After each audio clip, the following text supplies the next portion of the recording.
प्यारे संतों, परम प्यार से बोलिए धन्यंकार जी। राम नाम सत्य है, सत्य बोलो मुक्त है, श्री राम नाम सत्य है।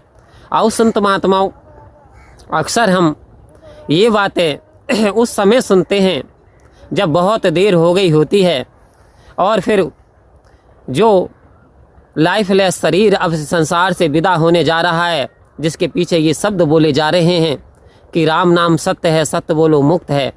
तो अब वास्तव में क्या इन शब्दों का, क्या इस उच्चारण का उस मुर्दे के लिए कोई फ़ायदा होने वाला है?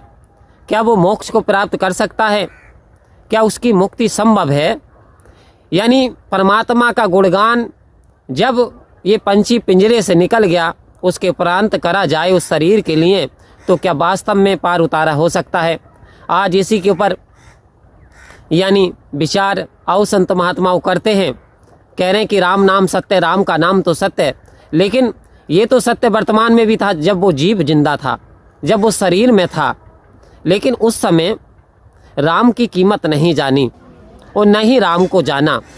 राम नाम तो 3 काल सत्य है, यानी भूत में भी, प्रेजेंट में भी, वर्तमान में और भविष्य में भी। लेकिन अफसोस, अब सोच रहे हैं कि मुर्दे की मुक्ति हो जाएगी, लेकिन ऐसा संभव नहीं है। आओ संत महात्माओं कह रहे, गया समय फिर हाथ न आए, अंतकाल पछताएगा।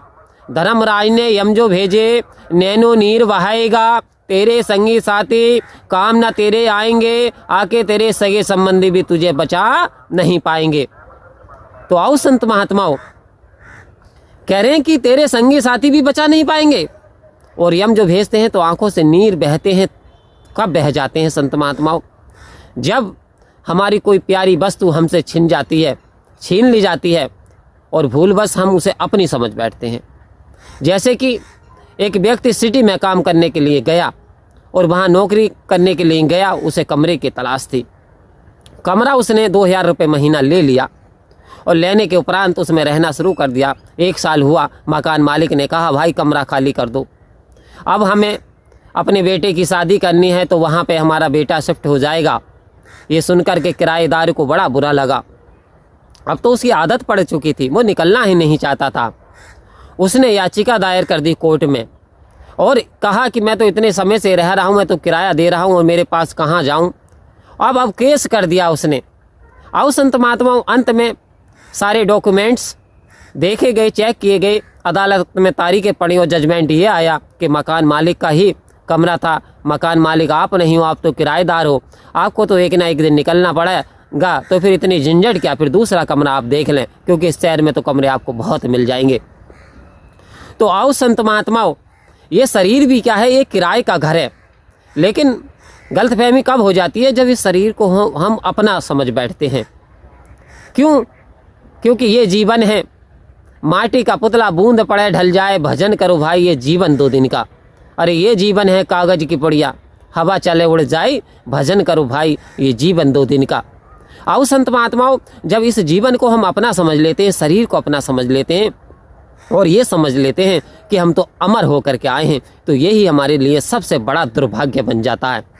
क्योंकि हम यानी रात दिन अपने काम में करते रहते हैं और मकड़ी के समान जाला बुन लेते हैं। जैसे मकड़ी जाले में फंस करके दम तोड़ देती है, वैसे इंसान चिंताओं में, परेशानियों में, इस सारे संसार की भौतिक बाधितता में उलझ करके फिर सतगुरु ने कहा दांतों में फंस करके दाता ना भुला देना, फिर दांतों में फंस जाता है और दातार को भुला देता है, और यही सबसे बड़ा दुख का कारण इंसान के लिए होता है।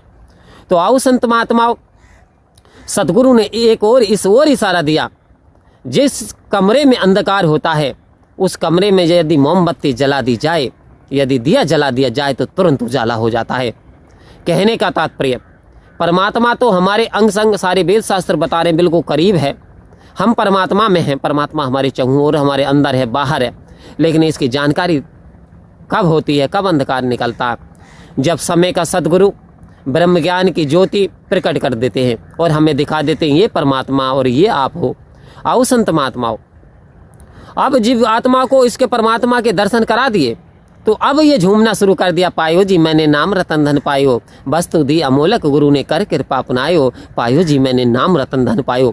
मीरा ने नाचना शुरू कर दिया, कबीरा ने गाना शुरू कर दिया, संतों ने झूमना शुरू कर दिया। जिसके हिस्से में ये रमा हुआ राम आया, आओ संत महात्मा, जीवन बदल गया, भाग्य चमक गया। तो उसकी मुक्ति संभव है। जिसने इस परमात्मा की प्राप्ति कर ली तो वास्तव में उसका इस जीवन में आना सफल हुआ, सतगुरु की कृपा से उसका जीवन सफल हुआ। लेकिन यदि उसने इस नाम को धारण कर लिया, सेवा सत्संग सुमरण को जीवन का आधार बना लिया, सतगुरु के वचनों के अनुसार अपने जीवन को ढाल लिया, तो वास्तव में उसके जीवन का कल्याण हो गया। परम प्यार से कहिए धन्यकार जी।